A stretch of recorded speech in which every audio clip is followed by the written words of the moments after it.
بسم اللہ الرحمن الرحیم اللہم صلی علی سیدنا مولانا محمد بارک وسلم صلاۃ و سلام علیک یا رسول اللہ صلی اللہ تعالی علیہ وآلہ وسلم۔ تفسیر کے سلسلے میں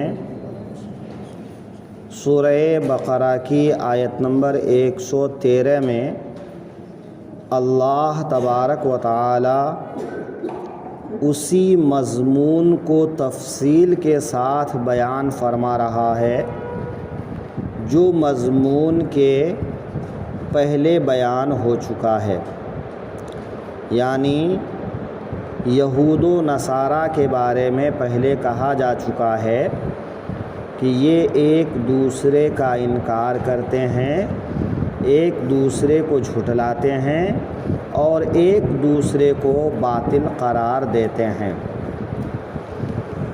لیکن وہاں پر یہ اشارتاً اجمالاً بیان کیا گیا تھا، تفصیل کے ساتھ بیان نہیں کیا گیا تھا۔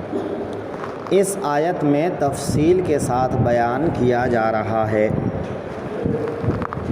اللہ تبارک و تعالی کا ارشاد ہے، وقالت اليہود لیست النصارى علی شیء وقالت النصارى لیست اليہود علی شیء وهم یتلون الکتاب، اور یہودی بولے نصرانی کچھ نہیں اور نصرانی بولے یہودی کچھ نہیں۔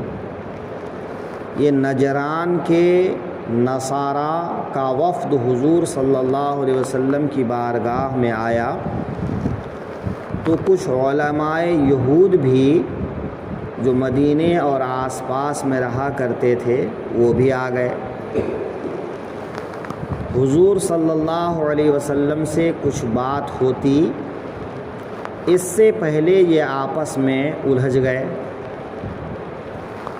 ایک دوسرے کے ساتھ بحث و مباحثہ شروع کر دیا۔ تو یہودیوں نے کہا کہ نصرانی یا نصرانیت کوئی چیز نہیں ہے۔ یہ یہودیوں کا عقیدہ تھا کہ وہ حضرت عیسیٰ علیہ السلام کو نبی نہیں مانتے تھے اور انجیل کو آسمانی کتاب نہیں مانتے تھے۔ تو جب یہودیوں کی طرف سے یہ بات کہی گئی تو نصارہ میں سے ایک شخص اٹھا اور اس نے بھی کہا کہ یہود کوئی چیز نہیں، یہودیت کوئی چیز نہیں۔ لیکن نصرانیوں کا حضرت موسیٰ کے نبی ہونے پر اور ان کی کتاب توریت کے کتاب اللہ ہونے پر ایمان تھا۔ یہ انکار صرف ناراضگی کی وجہ سے اور مخالفت کی وجہ سے تھا کہ تم ہمارے نبی کو جھٹلاتے ہو تو ہم تمہارے نبی کو جھٹلاتے ہیں، تم ہماری کتاب کو جھٹلاتے ہو تو ہم تمہاری کتاب کو جھٹلاتے ہیں، اس طرح سے۔ لیکن یہ نصارہ کا عقیدہ نہیں تھا، یا پھر یہ بھی ہو سکتا ہے کہ نصرانیوں کا یہ عقیدہ تھا کہ حضرت موسیٰ نبی برحق ہیں، ان کی کتاب آسمانی کتاب ہے، لیکن حضرت عیسیٰ کے آنے کے بعد ان کی کتاب منسوخ ہو گئی، اب اس کتاب پر عمل کرنا جائز نہیں ہے۔ ان یہودیوں پر بھی لازم ہے کہ وہ عیسیٰ علیہ السلام پر ایمان لے آئے، ان کی کتاب پر ایمان لے آئے اور ان کی کتاب پر عمل کرے۔ تو نصرانیوں کا یہ مقصد رہا ہو کہ اب یہودیوں کی کتاب پر عمل کرنا جائز اور درست نہیں ہے نا۔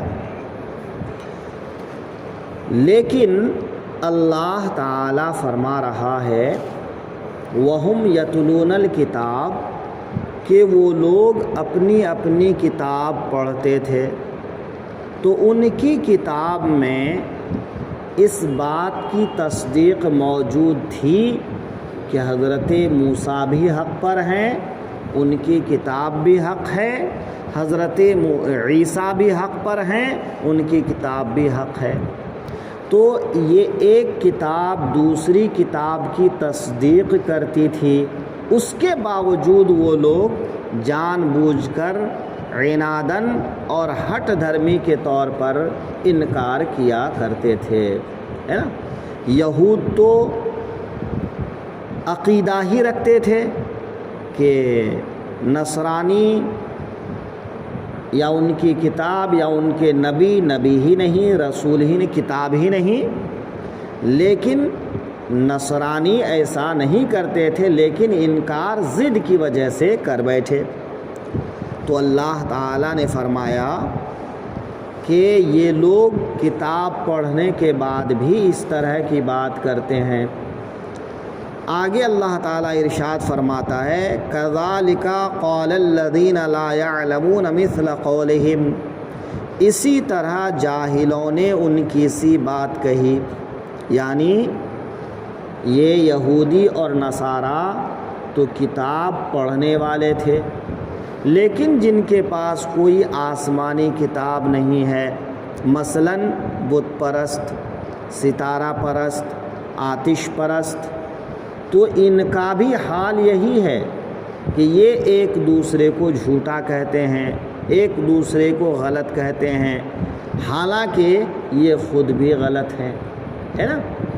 کہ بت پرستی یا آتش پرستی یا ستارہ پرستی یہ اپنی جگہ پر خود غلط ہے۔ تو اللہ تعالیٰ فرما رہا ہے کہ جن کے پاس کتاب نہیں تھی یا جن کی پاس کتاب تو تھی مگر وہ کتاب کا علم نہیں رکھتے تھے، وہ جاہل تھے، تو جاہل اپنی جہالت کی وجہ سے اس طرح کی بات کرتے ہیں، یا جن کے پاس کتاب ہی نہیں وہ بھی اس طرح کی بات کیا کرتے ہیں۔ فَاللَّهُ يَحْكُمُ بَيْنَهُمْ يَوْمَ الْقِيَامَةِ فِيمَا كَانُوا فِيهِ يَخْتَلِفُونَ، تو اللہ تعالی قیامت کے دن ان میں فیصلہ کر دے گا جس بات پر جھگڑ رہے ہیں، کہ جب ان کو علم نہیں ہے تو ان کو جھگڑنا بھی درست نہیں ہے۔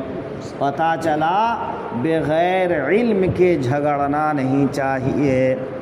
آج بہت سارے لوگ یہی کام کرتے ہیں، سنی سنائی باتوں پر وہ جھگڑ جاتے ہیں، الجھ جاتے ہیں، اور بہت سے لوگ تو ہم لوگوں کو آ کے بھی سنانا چالو کر دیتے ہیں۔ بھائی آپ کو جتنی معلومات ہے آپ اپنی معلومات پر عمل کریں، لیکن آپ کسی سے بحث و مباحثہ نہ کریں۔ ہاں، جو بات پکی معلوم ہو کہ قرآن میں یا حدیث میں یہ بات ہے اور آپ کو پکی معلوم ہے، تب تو اس بارے میں آپ کہہ سکتے ہو کہ نہیں قرآن پاک میں یہ چیز ہے، حدیث پاک میں یہ چیز ہے۔ لیکن جب تک پکی بات معلوم نہ ہو تو سنی سنائی بات پر اور صرف نکتہ سازی کے طور پر نہیں، ارے صاحب ایسا تھا تو ایسا کیسے ہو گیا، بھئی ایسا اور ویسا کے چکر میں مت پڑو۔ جو بات پکی معلوم ہو تو بات کرو، اس سے زیادہ بات نہ کرو۔ لوگ گھما گھما کے جو بات پوچھتے ہیں، ایسا تو ایسا کیوں نہیں، ویسا تو ایسا کیوں نہیں۔ بھائی صاحب بہت سی چیزیں جو ہے گھمانے پھرانے کی نہیں، سیدھی سیدھی کتاب میں جو بات لکھی ہے ہم اتنی بات بتا سکتے ہیں۔ اب آپ کے گھما پھرانے کے حساب سے ہم نہیں بتا سکتے۔ کیوں؟ بھئی جو چیز کتاب میں ہے ہی نہیں وہ چیز ہم کیوں بتائیں، وہ الفاظ ہم کیوں بولیں؟ جو کتاب میں ہے وہ ہم بتا دیں گے بس۔ تو زبردستی کسی بات میں ایسا ویسا کرنا یہ بھی درست نہیں۔ تو بہرحال یہ لوگ جو اختلاف کرتے ہیں اللہ کے یہاں اس کا فیصلہ ہوگا۔ بروز حشر، قیامت کے دن فیصلہ ہو جائے گا کہ کون حق پر ہے اور کون ناحق ہے۔ لہٰذا اس دن سے ڈرو، کوئی بات غلط کہنے سے ڈرو، کیونکہ آج دنیا میں تم جھگڑ لوگے، ایک دوسرے پر غلبہ حاصل کر لوگے، لیکن قیامت کے دن نہ تم جھگڑ سکو گے نہ غلبہ حاصل کر سکو گے۔ اس